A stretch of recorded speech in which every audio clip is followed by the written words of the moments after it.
सभी का स्वागत है। तो जैसा कि आप देख रहे हैं कि एक डाटा शीट है जिसमें मैंने लिखा हुआ है how to use average formula types. तो मैंने आपको पहले ही बताया था कि जब आप एम एस एक्सेल सीख रहे थे तो उस क्लास में मैंने आपको बताया था कि जो भी आपके फार्मूला होते हैं सभी फार्मूला आपकी सीरीज़ में चलते हैं और उन फार्मूला का यूज़ अलग अलग प्रकार से किया जाता है। इससे संबंधित मैंने आपको सम फार्मूला की क्लास भी लगाई थी जिसमें बताया था सम फार्मूला की कितनी सीरीज़ होती हैं और उसके अंतर्गत आपने सम फार्मूला के सारे टाइप्स को सीखा था।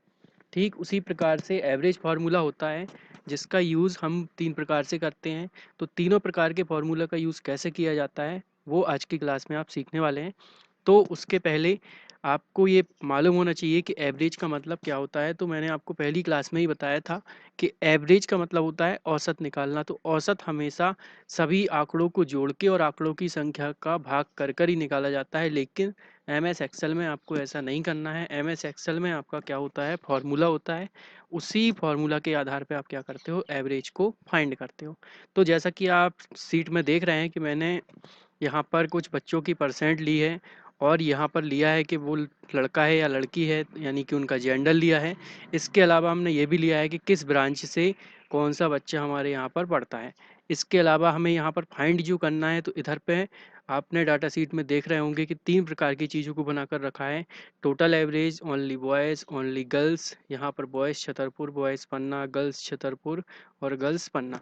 तो इधर पे आपको रिजल्ट निकालना है। तो यहाँ पर जो आपको रिजल्ट फाइंड करना है वो एवरेज का ही करना है, लेकिन आपको वो हर प्रकार से एवरेज निकालना सीखना है। तो जैसा कि पहले वाली सेल में जो पूछ रहा है उसमें पूछ रहा है टोटल एवरेज।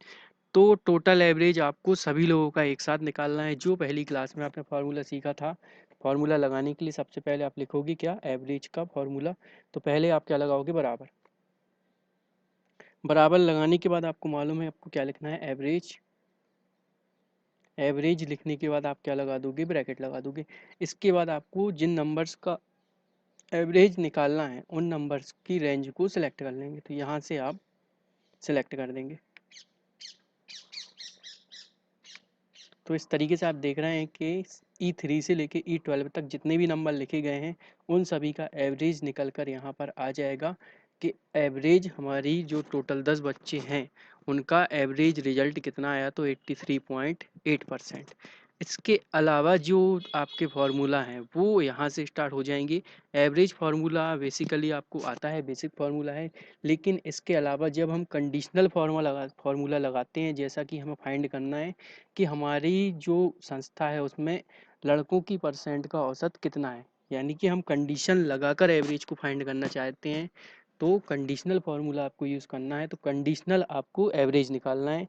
तो उस फार्मूला का नाम इसी से मिलता जुलता है। सबसे पहले आप क्या लगाओगे, बराबर।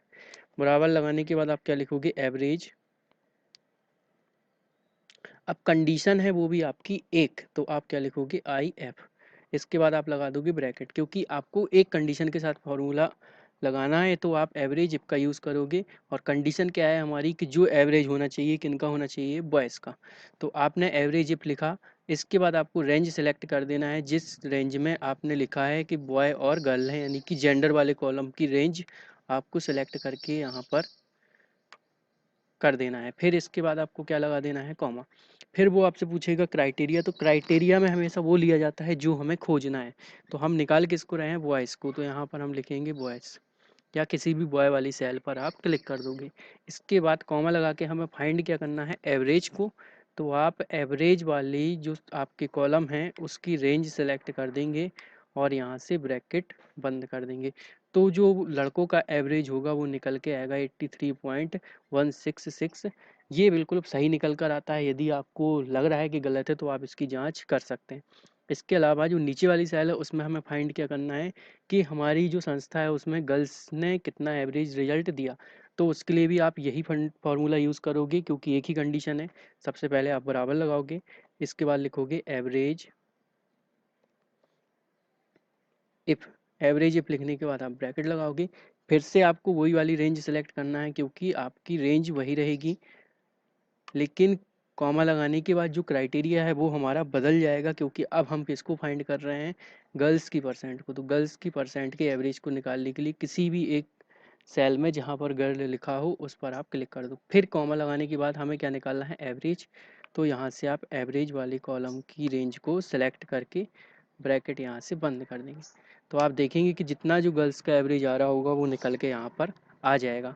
ठीक, इसके अलावा अब यहाँ पर आप जो देख रहे हैं ये थोड़ी सी एडवांस चीज़ है, क्योंकि यहाँ पर हमने क्या किया है, दो कंडीशन के साथ अब कहा है कि आपसे एवरेज फाइंड करो। यहाँ तक ठीक था, इधर हमने कोई भी कंडीशन नहीं लगाई, हमने टोटल एवरेज निकाला कि पूरी संस्था में जो बच्चे पढ़ रहे हैं उनका एवरेज कितना है। लेकिन यहाँ पर हमने एक कंडीशन लगाई कि एवरेज किनका निकालना है, बॉयज़ का। लेकिन यहाँ पर हमने कंडीशन क्या लगाई कि हमें एवरेज निकालना है गर्ल्स का। लेकिन जो यहाँ पर कंडीशन है, यहाँ पर कंडीशन कितनी है आपकी, दो कंडीशन। और यहाँ पर भी आपकी कितनी कंडीशन है, दो कंडीशन है। और इस वाले में भी आपकी कितनी कंडीशन है, दो कंडीशन है। और यहाँ पर भी कितनी कंडीशन है, दो। इसका मतलब यहाँ पर आपको एवरेज निकालना है, कंडीशनल एवरेज निकालना है। लेकिन कंडीशनल एवरेज आपकी कितनी कंडीशन के साथ, एक से ज़्यादा, मतलब दो। तो यहाँ पर आपको दो कंडीशन के साथ एवरेज फाइंड करना है। जैसा कि आप देख रहे हैं कि वो लड़का होना चाहिए और कहाँ का होना चाहिए, छतरपुर का। तो जब एक से ज़्यादा कंडीशन होती हैं तो आपने सम फार्मूला में भी सीखा है कि सम फार्मूला में आपने लगाया था सम इप्स, यानी कि यहाँ पर भी आपको क्या लगाना है, एवरेज इप्स। तो यहाँ पर आप लिखोगे AVERAGE, और ये आपका देखो सबसे नीचे फॉर्मूला आ रहा है IFS। तो इसको आप लिख दोगे यहाँ पर और ब्रैकेट। इसके बाद इसमें वो जो पूछता है वो सबसे पहले पूछता है एवरेज की रेंज। तो आपको एवरेज वाले कॉलम की यहाँ पर रेंज सेलेक्ट करके दे देना है उसको। फिर इसके बाद कॉमा लगाने के बाद वो क्या पूछेगा, क्राइटेरिया रेंज वन, मतलब जो आपको पहला क्राइटेरिया फाइंड करना है पहले उसकी रेंज सेलेक्ट करके दो। तो उसकी रेंज आपकी क्या है, जेंडर वाला कॉलम। अब यहाँ से जब आप कॉमा लगाओगे तो वो पूछेगा क्राइटेरिया वन की रेंज में से आपको किसको फाइंड करना है। तो हमें यहाँ पर किसको फाइंड करना है, बॉय को। पहली कंडीशन को हमने फॉलो यहाँ पर करवा दिया है। इसके बाद आप कॉमा लगाएंगे तो आप देखेंगे कि वो आप क्या पूछेगा, क्राइटेरिया सेकंड। तो अब क्राइटेरिया सेकंड हमारी ब्रांच है, आप यहाँ से ब्रांच वाले कॉलम की रेंज को सिलेक्ट कर देंगे। इसके बाद कॉमा लगाने के बाद क्राइटेरिया टू में हमें फाइंड किसको करना है, छतरपुर को। तो यहाँ पर आप कहीं पर भी एक छतरपुर वाली सेल में क्लिक कर देंगे। और इसके बाद हमारे पास कोई भी कंडीशन नहीं है, आप यहाँ से ब्रैकेट बंद करेंगे और इंटर कर देंगे। तो जहाँ पर भी बॉयज़ और छतरपुर होगा उनका एवरेज जितना हो रहा आ रहा होगा वो निकल कर यहाँ पर आ जाएगा। इसके अलावा नीचे वाली सेल में आप देख रहे हैं कि बॉयज़ होना चाहिए वो भी पन्ना का। तो इसी से मिलता जुलता फॉर्मूला है, बिल्कुल आपको एक जगह चेंजेस करना है। आप लिखोगे वही एवरेज इप्स, फिर ब्रैकेट। इसके बाद आप एवरेज रेंज को सिलेक्ट कर दोगे यहाँ से। एवरेज रेंज को सिलेक्ट करने के बाद आप कॉमा लगा दोगे। कॉमा लगाने के बाद क्राइटेरिया रेंज आपका यही है। फिर इसके बाद आप कॉमा लगा के फाइंड किसको करना है, बॉयज़ को। तो यहाँ तो कोई भी चेंजेस नहीं हुआ, लेकिन आप क्राइटेरिया रेंज टू को भी सिलेक्ट करेंगे फिर से। फिर यहाँ पर कॉमा लगाने के बाद पिछले में हमने किया था छतरपुर, यहाँ पर हम क्या कर देंगे, पन्ना। तो जहाँ पर भी बॉयज़ और पन्ना मैच करेगा वहाँ का एवरेज निकल कर आ जाएगा। आप देख रहे हैं सभी जगह अलग अलग एवरेज निकल रहा है, इसका मतलब आप बिल्कुल सही एंट्री कर रहे हैं। तो इस तरीके से आप, यदि दो कंडीशन है तो आपको किस फार्मूला का यूज़ करना है, एवरेज इप्स का। इसी का यूज़ करके आप इस तरीके से भी निकाल सकते हैं कि जो गर्ल्स हैं और छतरपुर की हैं उनका एवरेज कितना है। तो यही फार्मूला लगेगा, सबसे पहले बराबर एवरेज इप्स, फिर ब्रैकेट। ब्रैकेट लगाने के बाद एवरेज की रेंज को सिलेक्ट कर देंगे आप। तो एवरेज की रेंज को सिलेक्ट किया। फिर इसके बाद कॉमा लगाने के बाद क्राइटेरिया रेंज वन, तो क्राइटेरिया रेंज वन की सिलेक्ट कर लो आप रेंज।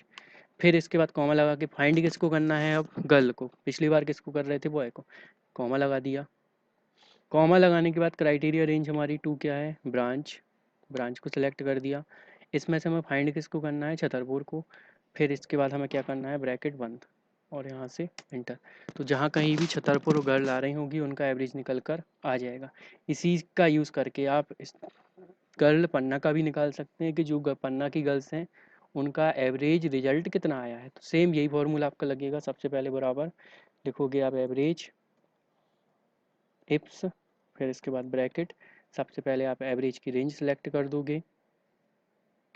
एवरेज की रेंज सेलेक्ट करने के बाद कॉमा लगा दोगे। क्राइटेरिया रेंज वन आप सेलेक्ट कर दोगे। इसके बाद आप कॉमा लगा के फिर गर्ल पर क्लिक कर दोगे कहीं पर भी। फिर यहाँ पर कॉमा लगा के क्राइटेरिया रेंज टू आपकी ब्रांच है। फिर इसके बाद कॉमा लगा के फाइंड अप किसको करना है, आपको पन्ना को। पन्ना की सेल पर क्लिक करेंगे और ब्रैकेट बंद कर देंगे। तो आप देख रहे हैं कि पन्ना की जो गर्ल्स हैं उनका एवरेज कितना है, 75।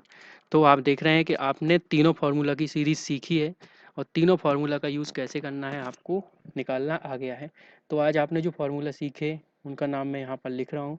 सबसे पहले आपने सीखा एवरेज, एवरेज के बाद आपने सीखा एवरेज इफ, एवरेज इफ के बाद आपने सीखा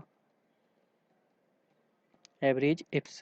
अब यदि इनकी रिजल्ट की बात करें तो एवरेज फार्मूला लगेगा एक कंडीशन, जब कंडीशन जीरो है, मतलब आपकी कोई भी कंडीशन नहीं है तो आपका एवरेज फार्मूला, जब एक कंडीशन है तो एवरेज इफ फार्मूला, जब आपकी एक से ज़्यादा कंडीशन है तब के लिए कौन सा होगा, आपका दो कंडीशन हो, आपकी तीन कंडीशन हो, यानी कि आपकी डॉटेड है जितनी कंडीशन होंगी आप बढ़ाते चले जाओ, उनमें आपका कौन सा फार्मूला लगेगा, एवरेज इप्स। तो आपको ये तीनों फार्मूला समझ में आए होंगे। एवरेज फार्मूला औसत निकालने के लिए, एवरेज इफ फार्मूला औसत निकालने के लिए जब हमें कंडीशन दी हो वो भी कितनी, एक, और एवरेज इप्स फार्मूला जब हमें कंडीशन दी हो एक से ज़्यादा, आप एक से ज़्यादा दो भी हो सकती हैं, तीन भी हो सकती हैं, जितनी भी हो आपको एवरेज इप्स फार्मूला ही लगाना है। उसमें क्राइटेरिया रेंज बढ़ती चली जाएंगी, आप उतनी बार उसको सेलेक्ट करते चले जाएंगे। तो आपको ये समझ में आया होगा। और अभी तक जो लोग चैनल सब्सक्राइब नहीं किए हैं तो चैनल सब्सक्राइब ज़रूर करें, क्योंकि आप लोगों के प्रोत्साहन से ही आपको सिखाने में मज़ा आएगा, क्योंकि जितना ज़्यादा आप चैनल से जुड़े रहेंगे उतनी अच्छी वीडियो आपको मिलेंगी और उतना अच्छा आप सीख पाएंगे। तो चैनल को सब्सक्राइब करें और यदि वीडियो अच्छी लगी हो तो शेयर करें और अपने दोस्तों में भी ये चैनल शेयर करें ताकि वो भी कुछ सीख पाएँ। धन्यवाद।